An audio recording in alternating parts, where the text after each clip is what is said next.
He's the first multi-voice superstar in the voice acting industry. He's the first voice actor to get credit for his roles. He's the king of voices, a pioneer who stayed humble and personable throughout his extremely successful career. Here's a hint. Gonna hurt someone with that old shotgun. Hey, what's up, Doc?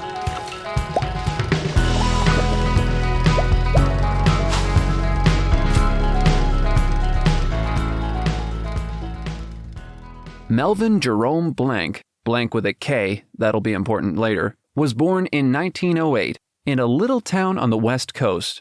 You'd miss it really if you weren't looking close enough, San Francisco, California. Soon after, the family relocated to yet another little town on the West Coast. I mean, you would miss it on a map, truly, Portland, Oregon, where he grew up. Mel was not much different from other children with the same fascination for making kids laugh in school. I started when I was just a kid in grammar school. I used to entertain the kids and the teachers at assemblies, and they would laugh, and teachers would give me lousy marks, you know, more or less of a normal thing. And that's how I actually got started. I loved Vaudeville. When Jack Benny came through, I would go maybe twice a week to see him. He was also a proficient musician, playing the bass, violin, and sousaphone. Saxophone, sousaphone, saxophone, saxophone, sousaphone. Upon leaving Portland's Lincoln High School, Blanc, who changed his name from Blank with a K after an unfeeling teacher had told the boy that was just what he would grow up to be, went to work with several orchestras and comedy vaudeville acts up and down the Northwest Coast, becoming the youngest conductor in the country at the age of 19. That was until now. Ladies and gentlemen, please welcome baby Charles Franzen. Oh, look at the mini maestro. He's going to conduct Brahms' lullaby and put himself to sleep. Yes, he is. Yes, he is. This is also when Mel discovered radio for the first time. I started radio in 1927. 27? Give you an idea how I'm older than Jack Benny. No. No. You started that early? 1927, a program in Portland, Oregon called Hoot Owls, in which I sang a song. My brother Henry accompanied me, and I sang this crazy little song. Yeah. Wanna eat, wanna eat it. Various short-term jobs on stage and radio followed until Blanc moved to Hollywood in 1932 looking for work. This proved unsuccessful professionally, although Blanc did meet Estelle Rosenbaum, who he would marry 1 year later. By 1933, Blanc and Estelle returned to Portland, where they were hired by station KEX to create, produce, and host a late-night show called Cobweb and Nuts. Working with a shoestring budget, Blanc's inability to hire a large cast forced him to expand his repertoire of voice characters during its 2-year run. Okay, so when Mel does a bunch of voices, it's cool and artistic. When I do it, I'm asked to leave this Arby's. Yeah, okay. My dad played 100 different male characters. My mother played all the different female characters. And they had a great time, although they were only paid $15 a week to write it, produce it, and voice it. Eventually, his wife, seeing his potential, convinced Mel to give Hollywood another try. So they packed their things and moved back west. This attempt proved to be more successful than the previous visit. Soon he was working on shows like KFWB's The Johnny Murray Show and The Joe Penner Show at CBS Radio. But Blanc saw that his talent would be best suited in the classically trained opera.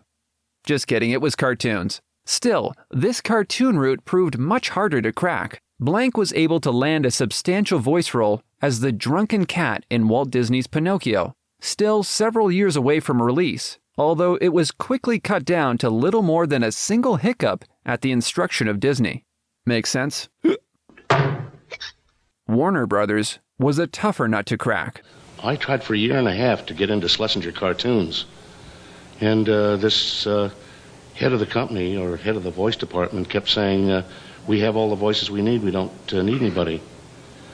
And I kept this up for every 2 weeks. I'd go there, and he kept saying the same thing. I said, just listen to me anyway. And he kept saying, I have all the voices we need. Finally, the guy died. That's an awful thing to laugh at, isn't it? I know. Not nice to laugh at the dead. For those Well, anyway, I went to the next guy in charge, a guy by the name of Treg Brown, and I told him that I would like to have him hear me. He said, sure, what can you do? I auditioned for him, and then he said, great, would you do it for the directors? So I auditioned for the directors, and one of the directors said, can you do a drunken bull? A drunken bull? Yeah, that had eaten some sour mash. And I thought, yes, I said, I can do a drunken bull. He said, how would it sound? I said, well, it sounded a little like you was looking for some sour mash.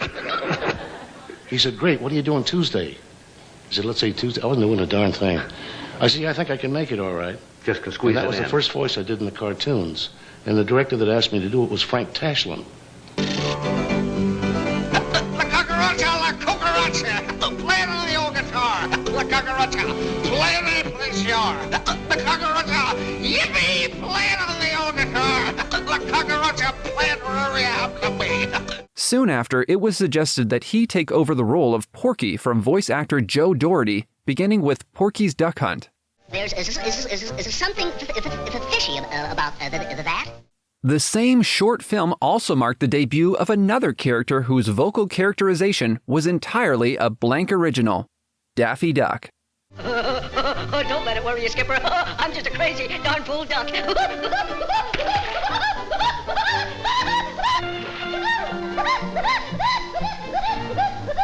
Over the years that followed, both characters would evolve through Blanc's portrayals. Although Blanc did not create the pig's constant stutter, his trademark sign-off of, "That's all, folks," was entirely his.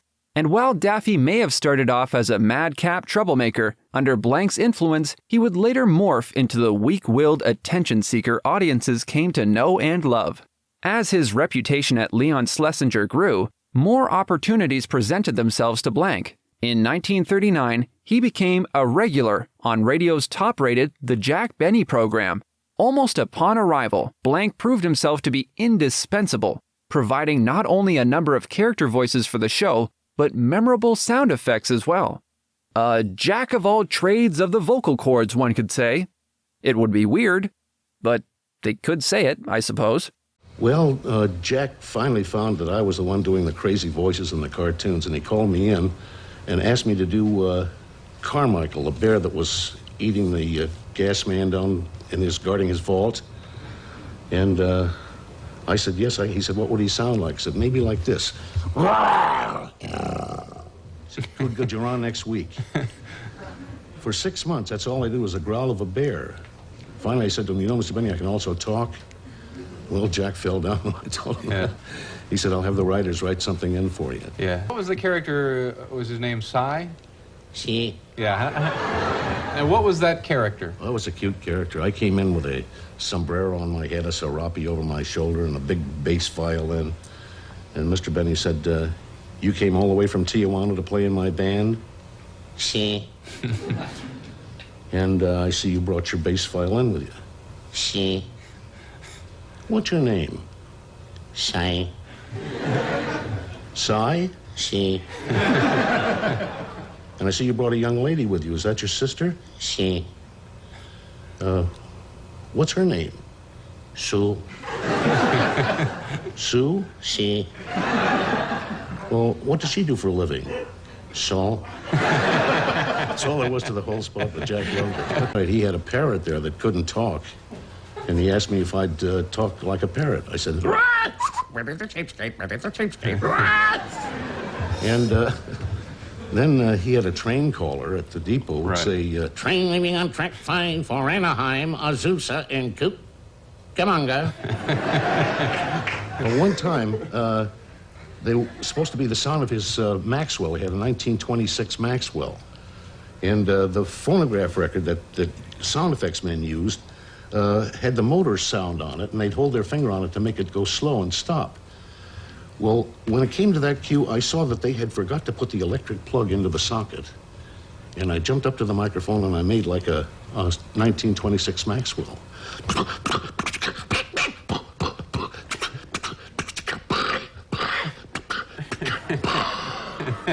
He would do the horses. So first do just the horse, the whinny. That's right. Now, One day, my writers and I got together and we said, let's play a dirty trick on Mel Blanc and see what he does at rehearsal. He must comment on it. So we said, let's write in an English horse. For no reason. Now, we thought certainly he must say to us, what the hell does this mean, an English horse? He never said a word to us, never opened his mouth. When it came time to do the English horse, this is what he did, and we didn't even know it.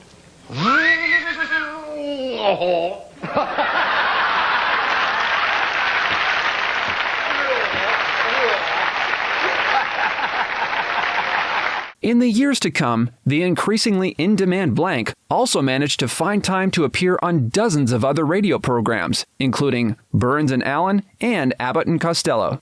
My dad was usually home for dinner, but he worked hard during the day because he was running from ABC to NBC to CBS. They were all in the same area. They were all around Hollywood and Vine, Hollywood and Gower. And he'd run from place to place, not getting to eat lunch or anything else. They'd run in, they'd throw him a script. He knew the character that he was supposed to do, and he'd run on stage and do it. They just knew that he'd come on, and he could just pick up the script and go straight on the mic and know exactly what he was doing. Jack Benny, Burns and Allen, Abbott Costello, Judy Canova. Gosh, I can't think of all the names of the different shows that I worked. Al Pierce, Al Jolson. I could go on forever. Blanc also had a radio program of his own briefly, the short-lived Mel Blanc Show. Hello, Betty. Oh, Mel, I'm so excited about the county fair tomorrow, aren't you? Yeah. Gee, I hope we have as much fun as we did last year. Hey, remember the Tunnel of Love? Uh-huh. Betty, this time let's get seats together. Back on the Warner Brothers lot at the animation studio affectionately known as Termite Terrace, Blanc was an essential component in creating one of the studio's most iconic characters. Any guesses? Anyone? Time's up. They show me a picture of the character, and then they say, they show me a storyboard which shows what the character is going to do in the cartoon. From this, I have to create the voice. Like Bugs, they said, was a tough little stinker. So I thought, which is the toughest voice in this country, the Brooklyn or the Bronx? So you put the two of them together. That's how I got the voice for Bugs, Doc. Tweety was a little baby bird. So I gave him a little tiny baby voice. Ooh, I thought I saw a pretty cat. And Sylvester was a big sloppy cat, so I gave him a big sloppy voice. Suffering succotash. Speedy Gonzales was a little tiny mouse. Gracias, señorita, mi amor. Adiós. Hasta la vista. And he had to talk fast because his name was Speedy. So I gave him a very fast little voice like this. My name is Speedy Gonzales. I did just wait and give it to the mouse, I think. See, he talks so fast you can not understand what he says, I think. Just to think, Radiant Flower, you do not have to come with me to the Casbah. We are already here. He chased the pussycat and catch them and kiss them. I gave him more or less of a French voice, like so. Voila. And I said all the French words wrong, you know. Now all of you skunks, clear out of here. Yosemite Sam, they showed me he was a little cowboy, and he was only 2 feet tall with long red hair and had to be recognized, so I had to give him a recognizable voice. So I gave a real loud voice, like so. My name's Yosemite Sam. Years ago, I heard a hard-of-hearing sheriff when I was just a kid. What'd you say? What'd you say? But pay attention, boy. I can't understand. Not so loud, eh, Dave? I thought that'd make a good Southern. I say, boy, listen, boy. You listen. You looking for chickens? Well, there, see the little house over there says D-O-G? That spells chicken. Go get 'em, boy. One of the first voices was Porky Pig. That was in 1937. It talks like a timid little character. And I patterned him after a pig that actually oink, oink, oink, oink, oink. That's why I got the voice for Porky with a grunt. Daffy was a little black duck, and he had a long beak, and I knew he'd have trouble speaking. And he was a little egotistical little jerk. And I thought he'd have a little trouble speaking, and he had a kind of crazy laugh and an expression that he used. He hated bugs. And he'd always say, "Oh, they're funny here, they're despicable." And this sort of hung on with him all the time. Every time he'd talk, he'd say, "Despicable." Mel had a very interesting way he worked on the cartoons. Mel never saw the pictures until or any other actor ever saw the pictures until about an hour before we recorded them. We'd call them over, and then I'd take my drawings and go through the entire picture. And then I'd go through the film, and I'd do Bugs Bunny, and he'd do Daffy Duck. And then I'd do Daffy Duck, and he'd do Bugs Bunny. We used to have a tough time. It used to take me a day and a half to just do the dialogue for a 6.5-minute cartoon. How come? The directors would try to tell me what to say, and I would say it exactly as they did, and they'd say, no, that's not it. So then I would try to give it my own inflection on the darn thing, and they would say, yeah, that's what I want. So they have it in their ear what they want, but it's just not. Right. It's that's not right. no way to translate it down. They can't tell me exactly. We used to do it in continuity form, one character right after another. But I found that taking each character individually, like all of Porky's, all of Daffy's, all of Tweety's, all of Sylvester's, and the various characters, if I do them individually, read the line ahead to know what inflection to do on the line I'm speaking, it cut the time down to 1 hour instead of a day and a half. He was also the first voice actor to receive screen credit. Well, it started when I asked Leon Schlesinger for a raise. And he said, no, what do you want to make more money for? You just have to pay bigger taxes. So I said, well, give me screen credits. He says, who ever heard of giving screen credits for a voice? I said, well, that's the least you can do. So he said, okay, we'll make it voice characterization Mel Blanc. How's that? I said, great. So all the people who had these radio shows knew that it was me doing the crazy voices in the cartoons, and they called me in to do a crazy voice on their show. And at one time I was doing as many as 18 transcontinental shows a week. Blanc also originated the voice and laugh of Woody Woodpecker for the theatrical cartoons produced by Walter Lantz for Universal Pictures. And I remembered in school that I had a crazy laugh. I used to do it in the school, in the high school, and run down to the end of the hall. I hear the echo. It would just echo all the way around. Never knowing that this would turn out to be the voice of Woody Woodpecker. Which just a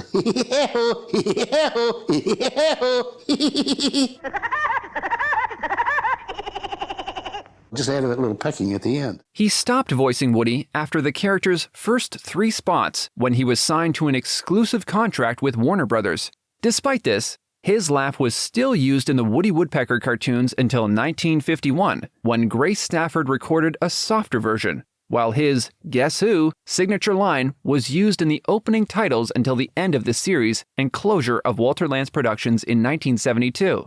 But, who remembers that? In 1960, Blanc's exclusive Warner contract expired, and while he would continue to work for the studio voicing Bugs, Daffy, and the other beloved characters, he was now a free agent. In what became a second lengthy and profitable working relationship, Blanc began voicing animated characters for Hanna-Barbera Studios. The first significant contribution came with the primetime animated series, The Flintstones, on which Blanc played Fred's good-natured neighbor, Barney Rubble. The voice of Barney Rubble, yeah, I did the voice for him. And, it's a different voice than Art Carney. But they said, do a voice like Art Carney. I said, no, I won't do that, but I'll give you this voice here. I'll take the same inflections that he uses and a slow laugh at the end. Unfortunately, tragedy struck when a horrific Sunset Boulevard car crash nearly put an end to Blanc's career and his life. Having been hit head-on by a vehicle coming in the opposite direction, the voice actor lay in a coma at the UCLA Medical Center for 3 weeks. There was this brain specialist. I had a triple skull fracture, and I was unconscious and didn't know whether I'd ever come out of it. And he would come in every day and he'd say, how are you feeling today, Mel? And I wouldn't answer him, because I didn't hear him. But he got an idea. And one day he came in, and Noel and my wife Estelle were in the room at the same time.